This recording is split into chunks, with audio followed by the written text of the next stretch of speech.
I was at a thing last night, daddy-daughter dance, which was awesome. Oh. 5th year for Ellie. I do have pictures, and Ellie, my 13-year-old, is one of my favorite people in this universe. She is incredible. Literally, not because I had anything to do with it. She is just awesome. And we had a blast. And so, yeah, I do have good things. But the theme actually got me thinking there was this whole 3-ring circus and everything. And the guy talked, he was really good.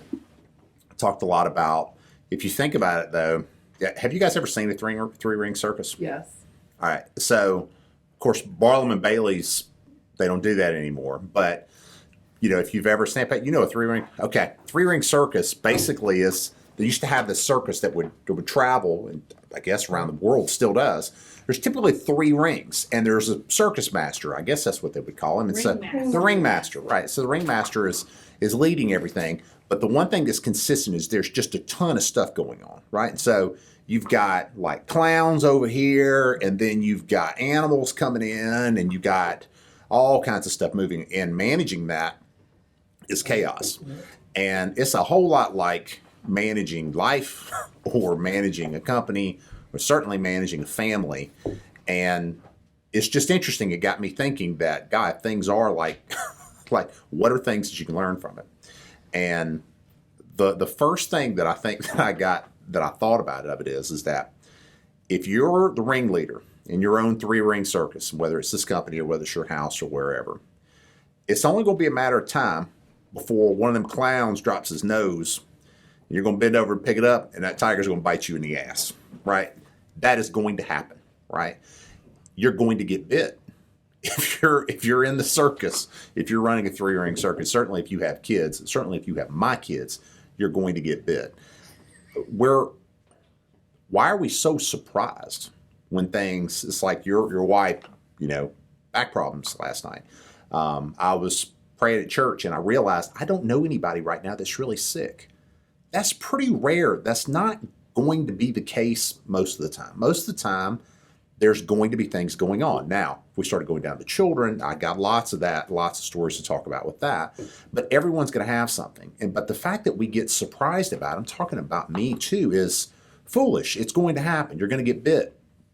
You're running a 3-ring circus. So what do? I think that one of the things that Trent and I have been trained really well by a mentor is preparing for that ahead of time so that you can act intelligently and less emotionally. And so here's your reality. We're all probably going to bury our parents. That's a reality, okay? It's not one that I like. I've already done that to my father. It's not fun, but it's the reality of it. And it's very likely that's going to happen to my mother too. And so there's other things that are tragic and terrible that could happen. You could lose a child. You could lose a spouse. You could lose a marriage, like some of us have. Like you could lose lots of things that are tragic that you didn't see coming. And so having a plan and having to take just a little bit of time and think about that stuff ahead of time is very beneficial. You can get out of work, right? You can get to where something bad financially is going to happen. In the next 5 years, you're going to have something bad happen. You're probably going to have a lot of very good things happen too, but you're going to have something bad happen. Well, a lot of people are so surprised. I can't believe this. What the hell are you thinking? You're running a 3-ring circus. It's going to happen, right? Something is going to happen, and there's going to be a crunch financially. So what should you do about that? Think about it and try to prepare ahead of time. Build a plan so that you can try as much as possible to be successful, right? And not emotional, going nuts about everything. And so if you're going to get bit, right, that's the main thing. It's just knowing that you need to have a plan about how you're going to deal with it. But in all of that, just because you know a tiger's going to bite your ass eventually, I started thinking about this a lot with our coming up vacation and the kids. Do you remember what it was like to really when summer was about to come, or if you got a chance to go to the circus, what that felt like as a kid? I would do anything to feel that way again. I don't feel that way about anything, hardly.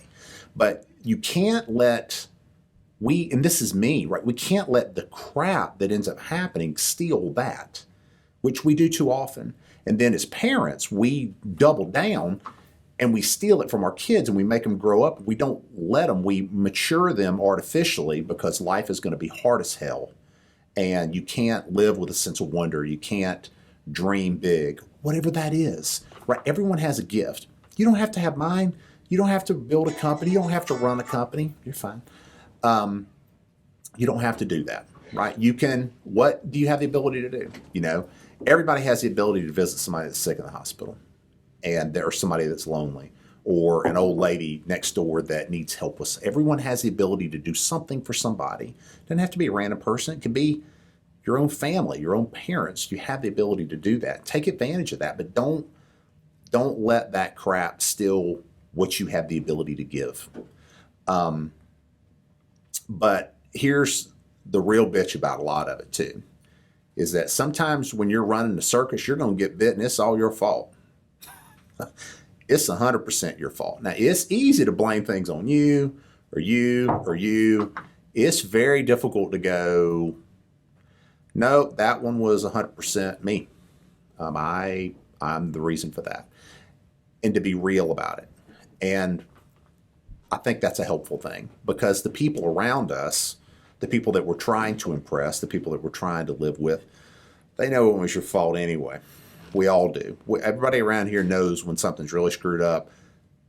A lot of it really was probably on me. And let's just own up to that and understand that's not that's just a reality. Don't let it crush you. Don't let it crush who you are. And I think the most of this is, thinking about, I think a lot about, because we're very close, but with my own kids, with my own family, life is pretty short. It's very precious. And it's what are we doing with that? What impact are we making by doing that? I'll end it by, I've often said this, but I really got a chance to think about it a lot last night at this thing.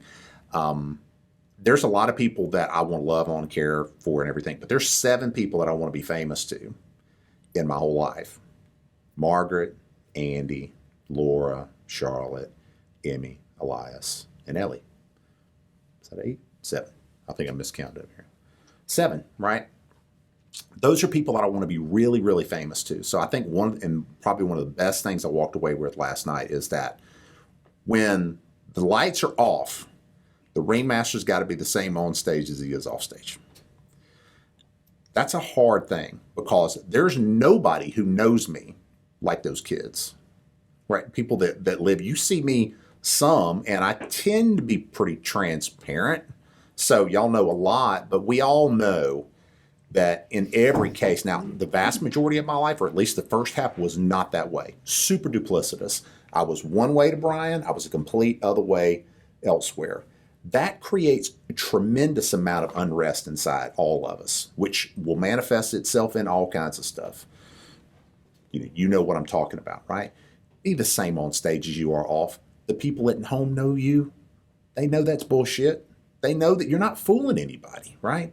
And so just be real. And sometimes that's a hard thing to get to. It's not that like you just decide to do it, instantly, but work your way to it. Understanding that authenticity, it's going to lead to better relationships.